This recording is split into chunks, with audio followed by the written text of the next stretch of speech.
हज़रत इब्राहीम अलैहिस्सलाम के दो बेटे, जल्दी बता रहा हूँ। इब्राहीम अलैहिस्सलाम अल्लाह के खलील थे, अर्ज़ शाम के रहने वाले थे।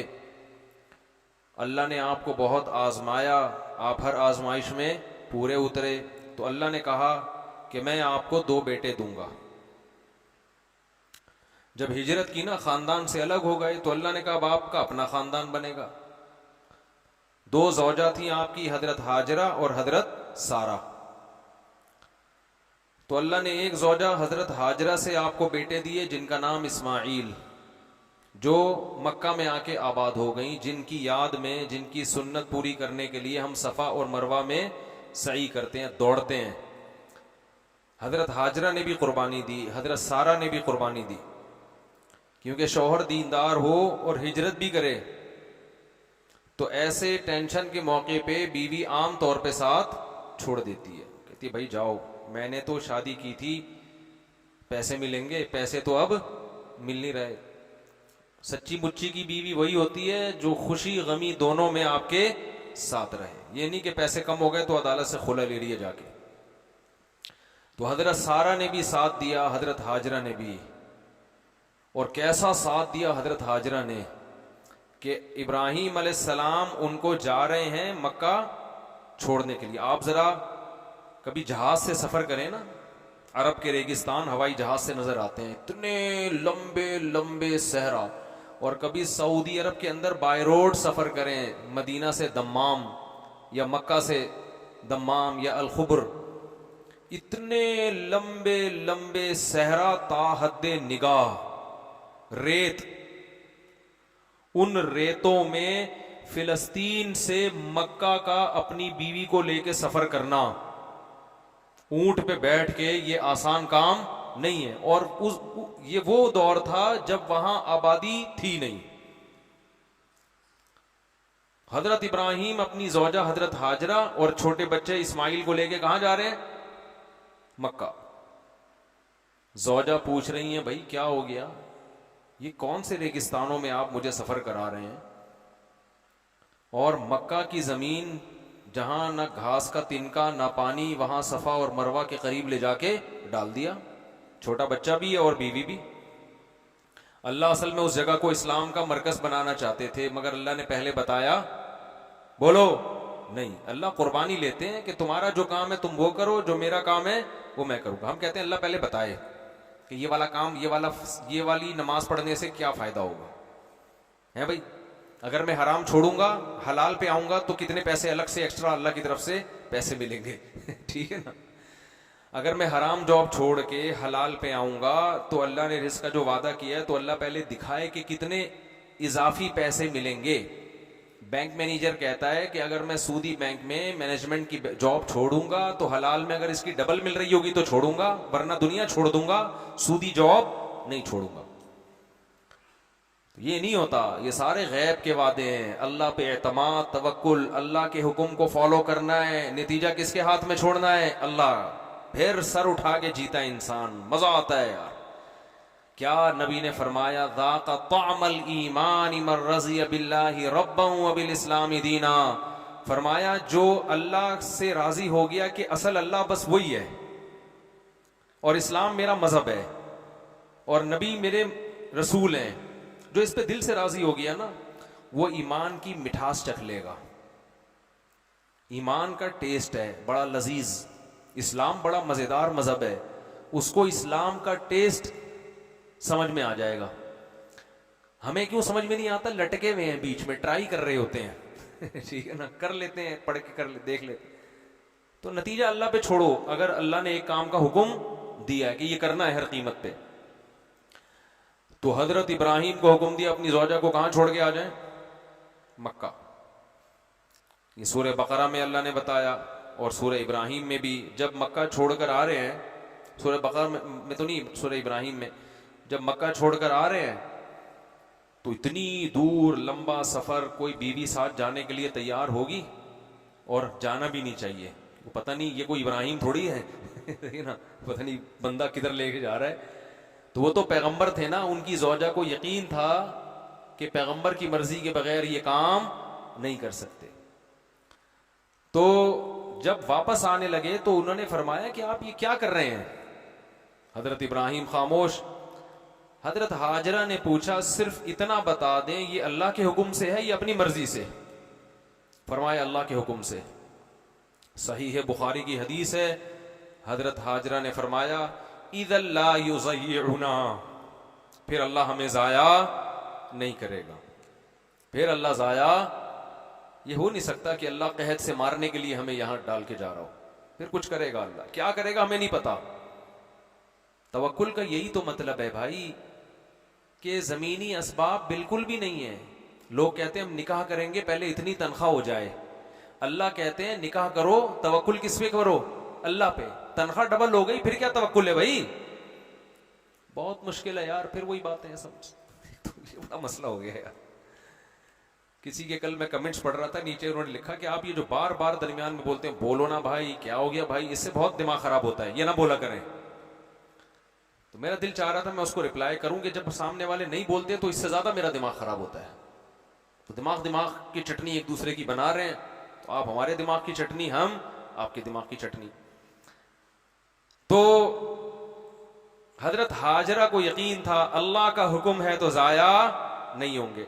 फिर जब प्यास लगी है, मशहूर वाकया, कैसे सफा मरवा पे दौड़ रही हैं, परेशान हो रही हैं, इससे पता चलता है कि परेशान होना यह तवक्कुल के खिलाफ नहीं है।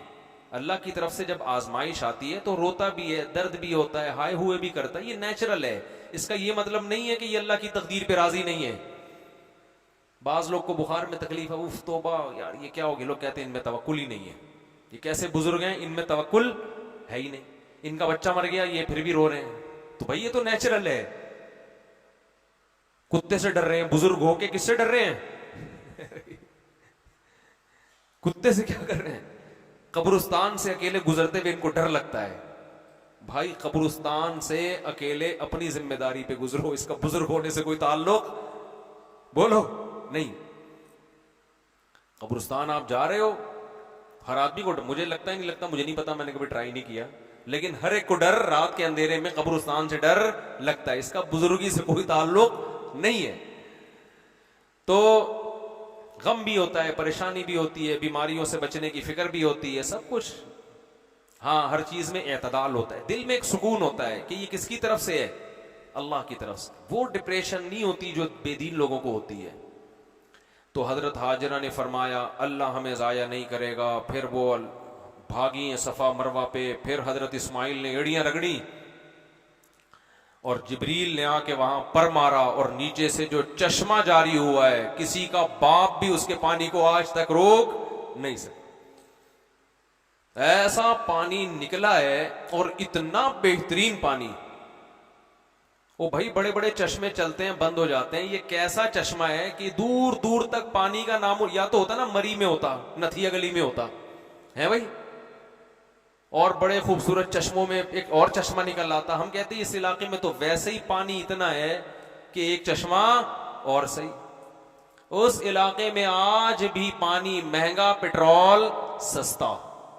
वहां ऐसा पानी निकला, ऐसा निकला, और अल्लाह के घर के करीब ऐसा निकला है कि लाखों हाजी सुबह शाम पी रहे हैं, तबीयत से पी रहे हैं। लाइन लगी हुई होती है टैंकरों की, जो मदीना जा रहा है पानी। जमजम का पानी टैंकरों में लोड होता है, 24 घंटे टैंकर मदीना की तरफ जा रहे हैं। वहां लाखों अलग पी रहे हैं, यहां अलग पी रहे हैं, पी पी के अधमुए हो गए। पानी खत्म होने का नाम बोलो नहीं ले रहा, खत्म ही नहीं हो रहा। और अल्लाह ने ऐसा सिस्टम बनाया कि भाई वो पानी तो खत्म नहीं हो रहा, तो ये होता सऊदी अरब पाइपलाइनें डाल के पूरे मुल्क में पानी पहुंचा देता ना, तो सऊदी अरब में तो पानी की कमी हमेशा के लिए खत्म। फिर जब सऊदी अरब में पानी तो फिर पाकिस्तान को भी सप्लाई। भाई जब वो पानी खत्म ही नहीं हो रहा तो पूरी दुनिया वहीं से नल के ले लेना, लाइन बिछा दे। अल्लाह ने कहा नहीं नहीं नहीं, ये हाजियों के लिए है, ये उन लोगों के लिए जो यहां आएंगे। ये मोजज़ा है कि लाइन के जरिए वो पानी बोलो एक हद तक जाता है, उसके आगे नहीं जाता। यहां से टैंकर भर के जाओ। ये ऐसा ही हो गया, आपने वलीमे की दावत की, आप जा नहीं रहे, आप कह रहे पार्सल मेरे घर भिजवा देना, तो अगला गुस्से में क्या कहेगा, मैं फोन नंबर दे रहा हूं, वो होटल से बिरयानी खरीद के मेरी तरफ से खा लो। यही होता है ना। फिर वही बात है, देखो दावत तो मकसद होती है ना, इधर आओ। हाँ इधर आओगे तो पैक भी करके साथ ले जाओ। होता है बाज दफा वलीमे में खाना ज्यादा है तो आप यहां खा लिया, घर के लिए भी दे दूं, चलो जी घर के लिए भी शॉपर में ले जाओ आप। ये नहीं होगा कि वलीमे में कोई भी आ नहीं रहे, शादी हुई है वलीमा कर रहे हैं जी और बुला रहे हैं, आप कह रहे हैं नहीं पार्सल भिजवा दो, तो फिर आप क्या कहोगे तंग आके, आप जल के बोलोगे कि फिर मेरे खर्चे पे किसी करीबी होटल से खा लो, पैसे मैं दे दूंगा।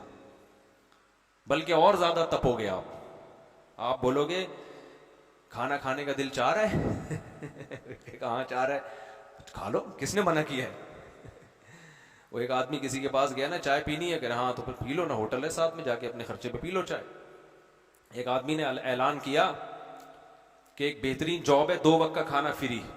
एक गरीब आदमी चला गया, चलो 2 वक्त का खाना तो फ्री मिलेगा, क्या जॉब है, कहते हैं भाई दाता दरबार में जाके लंगर लेकर आना है, दोपहर 2 लंगर, रात को 2 लंगर, 2 में से एक अपने लिए और एक मेरे लिए, ये जॉब।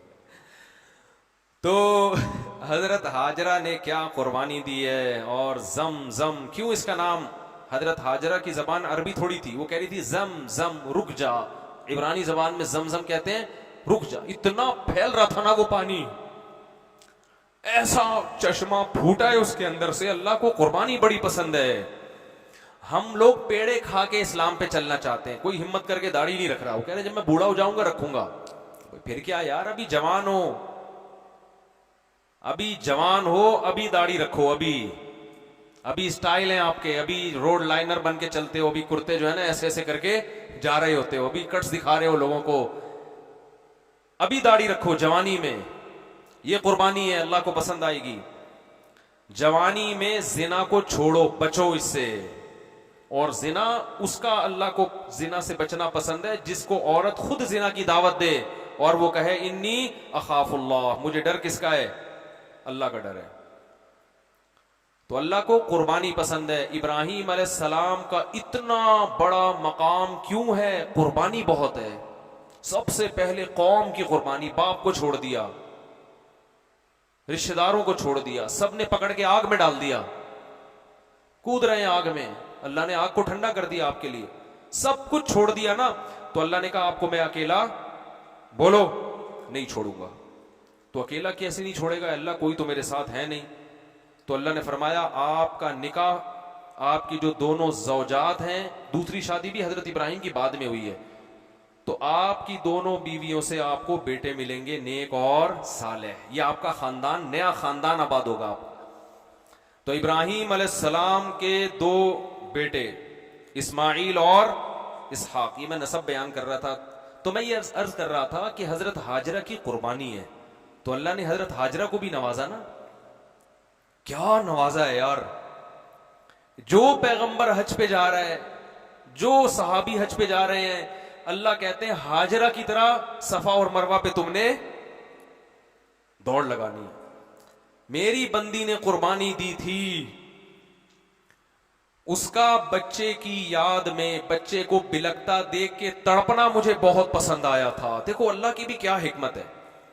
हजरत इब्राहिम जब हजरत हाजरा को वहां छोड़ के गए तो कुर्बानी तो हो गई ना भाई, आजमा ली अल्लाह ने। अब अल्लाह फौरन चश्मा पैदा कर देता, क्या ख्याल है, बस फौरन पैदा हो गया अब यहीं रहो, ना ना ना, अल्लाह थोड़ा तड़पाता है।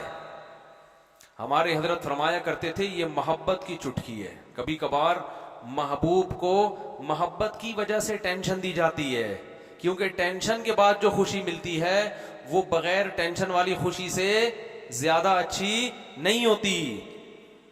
अल्लाह ये मंजर देख रहा है कि इनको दौड़ने दो। इधर सफा पे पहाड़ी पे चढ़ी हैं, देख रही हैं कहीं पानी है या नहीं, फिर डर है कोई दरिंदा मेरे बच्चे को ना खा ले, और बच्चा एड़ियां रगड़ रहा है प्यास से, भूख से, छाती में दूध नहीं उतरता जब पानी ना मिले। फिर उतरती हैं, फिर मरवा पे चढ़ के दौड़ती हैं कि भाई शायद वहां पानी हो, और अल्लाह ये आसमानों पे मंजर है भाई, अल्लाह क्या कोई अभी नहीं, अभी और तरफ।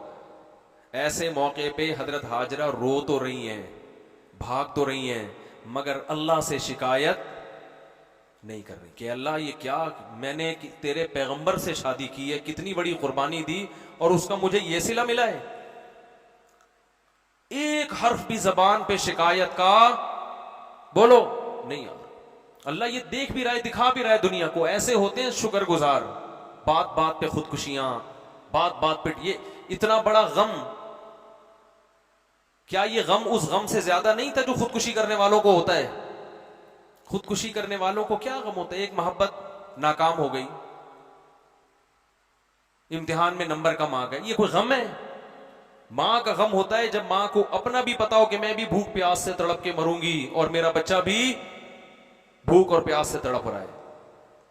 एक हर्फ जबान पे शिकायत का नहीं आ रहा, और इधर जा रही हैं उधर जा रही हैं। सफा और मरवा पे अल्लाह भी पूरे 7 चक्कर मुकम्मल करवा रहा है भाई, पूरे चक्कर मुकम्मल करवा रहे। 7 मुकम्मल होने दो, फिर अल्लाह की कुदरत जोश में आई है और कैसा पानी उससे जारी हुआ है। जो डॉक्टरों ने रिसर्च की है ना जमजम के पानी पर, दुनिया में इससे बेहतर सेहत के लिए पानी नहीं है। इतना बेहतर पानी है सेहत के लिए। रूहानी फायदे अलग हैं, जिस्मानी फायदे अलग। मैं 2 महीने हज पे रहा हूं, मेरी कुछ बचपन की बीमारियां थी जो खत्म होने का नाम ही नहीं ले रही थी। कुछ पेट की बीमारियां थी मेरी ऐसी जिनसे मैं नाउम्मीद था कि ये ठीक नहीं हो सकती। अपना बता रहा हूं मैं, इलाज करा करा के थक गया, मैंने कहा छोड़ दो ऐसे ही, बस ये बीमारी रहेगी, कोई मसला नहीं। यानी यूं समझे कि 13-14 साल की उम्र से मुझे वो बीमारी हुई थी पेट की। मैं 2 महीने हज पे रहा हूं ना, मैंने सिर्फ जमजम पीने की कोशिश की, मेरी वो बीमारी ऐसी गायब हुई है कि मुझे पता ही नहीं कि वो कहां गई वो बीमारी। तो ऐसी अल्लाह ने शिफा रखी उसमें। तो खैर, तो अल्लाह ने हजरत हाजरा को बेटे दिए, क्या? इस्माइल, वही बेटे जो एड़ियां रगड़ रहे थे। और इधर इब्राहिम अलैहिस्सलाम हजरत हाजरा को छोड़कर वापस फलस्तीन चले गए, बैतुल मुक़द्दस की तरफ। तो वहां अल्लाह ने आपको जो बेटे दिए उनका नाम क्या था? इसहाक। इसहाक अलैहिस्सलाम की औलाद में आगे हजारों पैगंबर आए हैं, और इस्माइल अलैहिस्सलाम की औलाद में 2000 साल तक कोई पैगंबर नहीं आया। एक कबीला जुरहुम वहां जा रहा था, उन्होंने देखा कि यहां पानी है रेगिस्तान में, तो उन्होंने वहीं पड़ाव डाल लिया, फिर वहीं आबादी हो गई। इस्माइल अलैहिस्सलाम ने उन्हीं की औरत में से किसी औरत से शादी की। हजरत इस्माइल का जो गुजर बसर था वहां क्या था? शिकार। कहीं दूर निकल जाया करते थे और जंगल में जानवर का शिकार करके उसका गोश्त बोलो खाया करते। क्या खानदानी स्टाइल था या नहीं था? ये मुसलमानों की है, पता नहीं पबजी में लग गया है, किस में लग गया है। शिकार करो अल्लाह के बंदो, कोई ढंग के सेहत वाले काम करो। पहाड़ों पे चलना होता है ना शिकार के लिए, तो चला तो जाता नहीं है, चलेंगे कहां से? तो इब्राहिम अलैहिस्सलाम का, इसलिए इब्राहिम हजरत इस्माइल अलैहिस्सलाम का गुजर बसरी शिकार था, तो इस वजह से तीर अंदाजी में बहुत माहिर हो गए थे। तभी हदीस में आता है, आप सल्लल्लाहु अलैहि वसल्लम ने सहाबा से फरमाया, इरमू फइन्ना अबाकुम कान रामिया, तीर अंदाजी सीखो, तुम्हारे बाप इस्माइल बेहतरीन तीर अंदाज थे। ये तो इस्माइल अलैहिस्सलाम की औलाद में थे ना, कुरैशी। तो हजरत इस्माइल ने वहीं शादी की जुरहुम कबीले की खातून से। फिर हजरत इब्राहिम अलैहिस्सलाम फिलिस्तीन से अपने बेटे से मिलने के लिए आए, तो हजरत इस्माइल घर पे नहीं थे। उनकी जौजा से, अपनी बहू से पूछा, मेरा बेटा कैसा है तुम्हारे साथ? उन्होंने ऐसा है वैसा है, ऐसी बुराइयां बयान की। वो समझ गए कि ये नाशुक्री औरत है, क्योंकि वो तो पैगंबर है, पैगंबर तो हुकूक अदा करते हैं, ये नाशुक्री है। तो हजरत इब्राहिम अलैहिस्सलाम ने अपनी बहू से कहा कि मेरा बेटा आए ना तो उससे कहना कि घर की किवाड़ तब्दील कर दो। किवाड़ कहते हैं ना दरवाजा, चौखट। तो वो जब घर पर आए इस्माइल अलैहिस्सलाम, उन्होंने कहा कि बीवी ने बताया कि आपके वालिद आए थे, कह रहे थे घर की किवाड़ तब्दील कर दो। उन्होंने कहा ये मुझे कहकर गए कि मैं तुम्हें तलाक दे दूं। तो हजरत इस्माइल ने अपनी जौजा को बोलो तलाक दे दी, फिर दोबारा शादी की। आप ना करिएगा ये काम कि आपकी बेगम नाशुक्री है। एक तो पता नहीं कि नाशुक्री है भी कि नहीं है, हो सकता है आप में ही फॉल्ट हो। वहां तो यकीन था कि पैगंबर में फॉल्ट नहीं होता। दूसरी बात ये कि अगर वो नाशुक्री है तो आप कौन सा दूध के धुले हुए हैं? ठीक है ना? वो अगर पूरी सीधी नहीं है तो आप कौन सा, आप भी तो जलेबी की तरह सीधे है ना, ठीक है ना। तो जैसी रूह वैसे फरिश्ते, क्योंकि अगर आपने तलाक देके कहीं और शादी की तो मुझे गालियां देंगे कि मैंने नाशुक्री होने की बेस पे इसको तलाक दी थी, दूसरी उससे भी ज्यादा मुझे टेढ़ी मिली है, क्योंकि मार्केट में जिस किस्म की चीजें मिल रही हैं वो यही मिल रही हैं जो आपको मिली हुई है। या तो होता ना कि इतनी नेक नेक खवातीन का एक कंटेनर आया हुआ होता सऊदी अरब से या कहीं मक्का मदीना से, कंटेनर उतरा है भाई, एकदम तहज्जुद गुजार, परहेज गुजार, शुक्र गुजार, पांव धो धो के पीने वाली खवातीन का कंटेनर आया हुआ, रिश्ते धड़ाधड़। भाई मार्केट में जो मिल रही है वो कौन सी हैं? वो यही वाली है। और मार्केट में मियाँ भी यही आड़े तिरछे टेढ़े मेढ़े यही मिल रहे हैं मार्केट में, तो सब गुजारा ही चलाना है अब। तो ऐसा ना हो कि ऐसी बातें सुन के आप तलाक की तरफ आए। पैगंबर का फैसला गलत नहीं हो सकता, क्योंकि आगे फिर उनकी नस्ल पैदा हुई, उनकी औलाद में अल्लाह ने नबी सल्लल्लाहु अलैहि वसल्लम को पैदा किया फिर। तो खैर उधर इसहाक अलैहिस्सलातु वस्सलाम ने की औलाद में फिर हजरत याकूब अलैहिस्सलाम पैदा हुए, जिनको इसराइल कहा जाता है। फिर आगे उनकी औलाद में यूसुफ अलैहिस्सलाम, फिर यूसुफ अलैहिस्सलाम मिस्र के बादशाह बने। फिर बादशाह जब बने तो मिस्र पर फिरौन की हुकूमत आ गई, उसने बनी इसराइल को गुलाम बना लिया, हजरत याकूब की औलाद को गुलाम बना लिया। फिर उन्हीं की औलाद में मूसा अलैहिस्सलाम पैदा हुए, हजरत याकूब की औलाद में। मूसा अलैहिस्सलाम के जरिए तख्ता उल्टा फिरौन का, फिर मूसा अलैहिस्सलाम और फिर उन्हीं में उनके भाई हजरत हारून अलैहिस्सलाम। फिर आगे उन्हीं की नस्ल में अल्लाह ताला ने बनी इसराइल के लड़े थे, उनमें दाऊद थे ना, जिनका कल तस्करा आया है, वो भी उन्हीं की औलाद में थे। वो सब इसहाक अलैहिस्सलाम की औलाद में आ रहे हैं। दाऊद अलैहिस्सलाम को हुकूमत मिली, बनी इसराइल की हुकूमत फिर दुनिया पे कायम हुई। दाऊद अलैहिस्सलाम के बेटे थे सुलेमान अलैहिस्सलाम, फिर सुलेमान अलैहिस्सलाम की बहुत बड़ी हुकूमत कायम हो गई। फिर आहिस्ता आहिस्ता वो हुकूमत ख़त्म हुई। फिर अल्लाह ने बनी इसराइल में आगे पैगंबर भेजे, जिनमें हजरत इमरान पैगंबर तो नहीं थे लेकिन अल्लाह के वली थे। तो हजरत इमरान की जो जौजा थी उन्होंने मन्नत मानी थी कि मेरे बेटा पैदा होगा, मैं बैतुल मुक़द्दस की खिदमत के लिए उसको वक़फ़ कर दूंगी। तो हजरत इमरान के यहाँ बेटे के बजाय बेटी पैदा हो गई। उन बेटी का नाम क्या था? मरियम। और उनके खालू थे हजरत जकरिया अलैहिस्सलाम। समझ में नहीं आ रही बात? तो जकरिया अलैहिस्सलाम फिर जकरिया अलैहिस्सलाम को बेटे मिले बुढ़ापे में, उनका नाम था यहया अलैहिस्सलाम। तो यहया अलैहिस्सलाम, हजरत मरियम, हजरत जकरिया, हजरत ईसा, ये चारों एक ही दौर के हैं। बहुत मुश्किल है। जकरिया अलैहिस्सलाम यानी हमारे नबी से 600 साल पहले के पैगंबर हैं। ये हमारे नबी से कितने साल? 600 साल पहले ये चारों आए हैं। हजरत मरियम, हजरत जकरिया जो हजरत मरियम के खालू, जकरिया के बेटे हजरत यहया जो हजरत मरियम के खालाजाद भाई भी हो गए, और इधर हजरत मरियम के बेटे हजरत ईसा। तो हजरत ईसा, हजरत इसहाक की जो औलाद में पैगंबर चले थे उनमें आखिरी पैगंबर कौन है? हजरत ईसा अलैहिस्सलातु वस्सलाम। बात समझ में आ रही है कि नहीं आ रही? तो हजरत ईसा के बाद अल्लाह ने फिर क्या किया? जो उधर मक्का में 2000, अच्छा ये पूरा 2000 साल का तकरीबन है, इब्राहिम अलैहिस्सलाम से लेकर नबी सल्लल्लाहु अलैहि वसल्लम तक तकरीबन कितना बनता है ये? 2000 साल। तो इन 2000 साल में उधर इस्माइल अलैहिस्सलाम की औलाद दर औलाद दर औलाद हो रही है, मगर उनमें कोई नबी पैदा नहीं हुआ। तो इस्माइल अलैहिस्सलाम की औलाद में एक ही नबी पैदा हुए जिनका नाम था मोहम्मद सल्लल्लाहु अलैहि वसल्लम।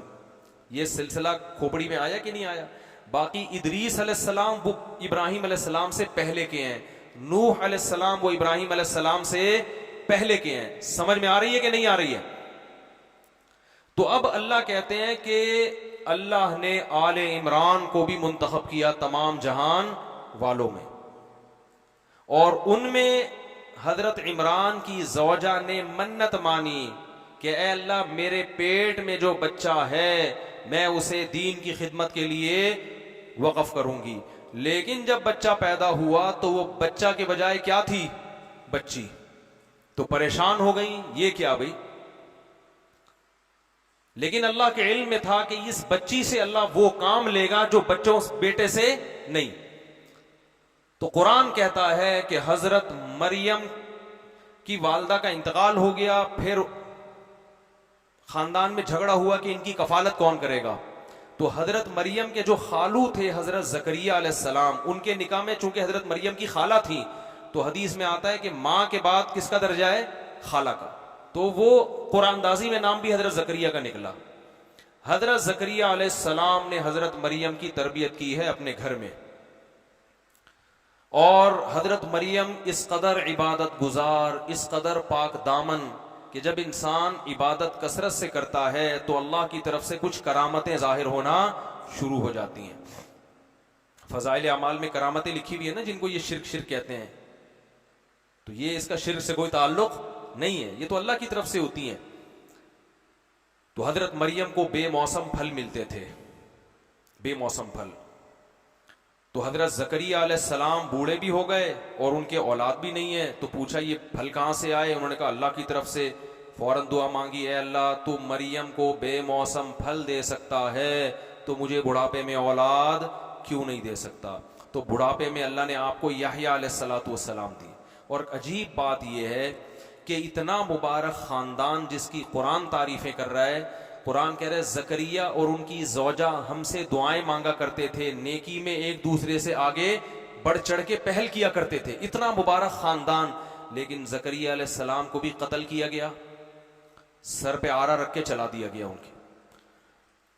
याह्या अलैहिस्सलाम को भी कत्ल किया गया, हजरत ईसा अलैहिस्सलाम को भी कत्ल करने की कोशिश की गई।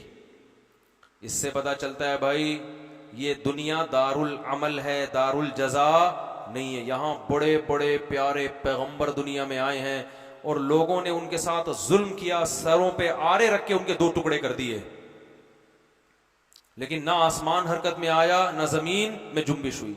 क्यों? कुरान कहता है वला तहसबन्नल्लाह गाफिलन अम्मा यामलुज़ ज़ालिमून, जालिम जो कुछ कर रहे हैं अल्लाह को गाफिल मत समझो। इन्नमा युअखिरुहुम लियौमिन तशखसु फीहिल अबसार, मैंने एक दिन रखा हुआ है हिसाब किताब का। वरना सोचो कुरान जिन पैगंबरों की इतनी तारीफें कर रहा है, उनके कातिल कितने बदबख्त होंगे, कितने बदबख्त